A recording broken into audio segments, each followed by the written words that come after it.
ये सब जीव लालायित रहते हैं उन भोगों को। विष्ठा के समान त्याग दिया, वमन के समान त्याग दिया। ये सामर्थ्य प्रभु की तरफ से आती है।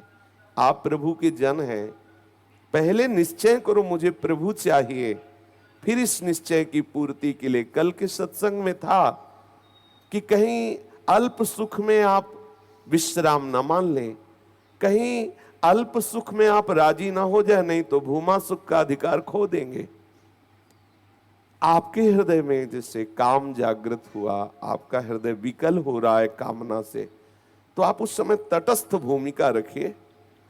मेरे में काम नहीं है, मन में कामना जागृत हुई है और ये भोगने से नष्ट नहीं होगी, सहने से नष्ट होगी।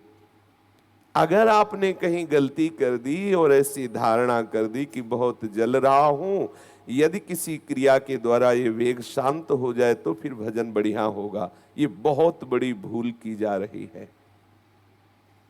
क्योंकि जहां आपने काम का भाव आने पर कोई भी चेष्टा की, तो दोनों चेष्टाओं के परिणाम में आपका नाश हो जाएगा। दोनों चेष्टा, यदि आपने काम भोग की वासना को सुख का मूल मान लिया और उसकी पूर्ति नहीं हुई, तो क्रोध आ जाएगा। क्रोध स्मृति को लोप कर देगा, स्मृति बुद्धि का नाश कर देगी।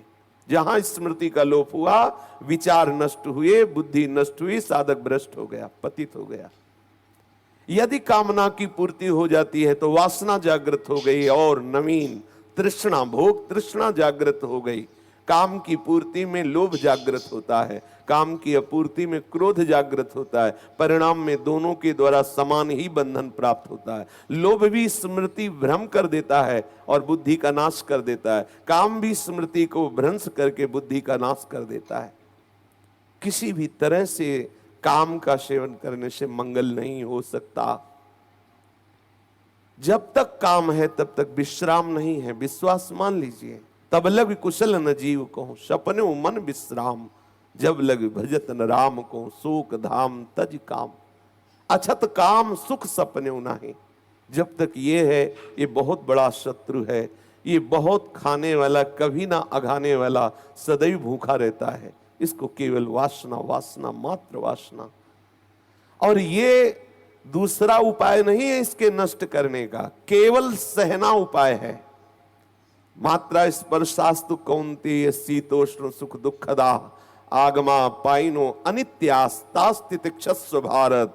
भगवान आदेश करते हैं, हे अर्जुन, ये आने जाने वाले इंद्रियों के सुख, जो अनुकूलता प्रतिकूलता आदि जितने भी द्वंद्व है, ये सब आने जाने वाले हैं, स्थायी नहीं है। अभी आप विकारग्रस्त है, थोड़ी देर में निर्विकार हो जाएंगे। लेकिन यदि आपने विकार के अनुसार, जो विकार प्रेरित कर रहा है, वैसी चेष्टा कर ली, तो फिर आगे परिणाम निर्विकार नहीं आएगा, फिर तो और विकार बढ़ जाएगा, फिर और आप भ्रष्ट होते चले जाएंगे, जैसा अभी तक पीछे जन्मों में होता रहा है। बहुत जन्म हो गए इसी चाल में मुझे मन फंसाए हुए है कि अगर ये भोग मिल जाए तो मैं शांति धारण कर लूं। भोगात शांति नहीं है, त्यागात शांति है। यम ही न व्यथ्यन्त्येते पुरुषम पुरुषर्षभ, सम दुखा सुखाधीरम स्वमृतत्वाय कल्पते। हे अर्जुन, जो धैर्यवान पुरुष इन वेगों को सह जाता है, सुख दुख में समान भाव रखने वाला परम पद का अधिकारी होता है। हम प्रियालाल के मार्ग के पथिक है। हमारा हृदय कामना से दूषित भी हो जाए तो ना हमें बोलना है कि हमारे अंदर कामना है, ना हमें कोई चेष्टा करनी, चुपचाप सह गए। सहे सो साधु सहत सहत बाढ़े भगति, गृह तन गुरुहित गार। समझिए इस सूत्र को। अगर आप कहीं भी रो करके कह देंगे कि हमारे अंदर काम है, हमारे अंदर क्रोध है, तो आपने उस असत वृत्ति की सत्ता दे दी।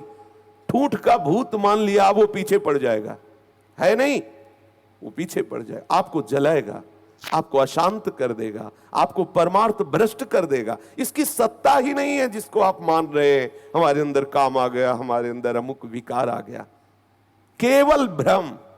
उस भ्रम के कारण हम इस जगत को सत्य मानते हुए सच्चिदानंद प्रभु से इतनी दूरी, आज तक उनके दर्शन नहीं हुए, आज तक अपने प्रीतम से मिले नहीं, कभी आंसू गिरे उनके लिए, धिक्कार है जीवन को।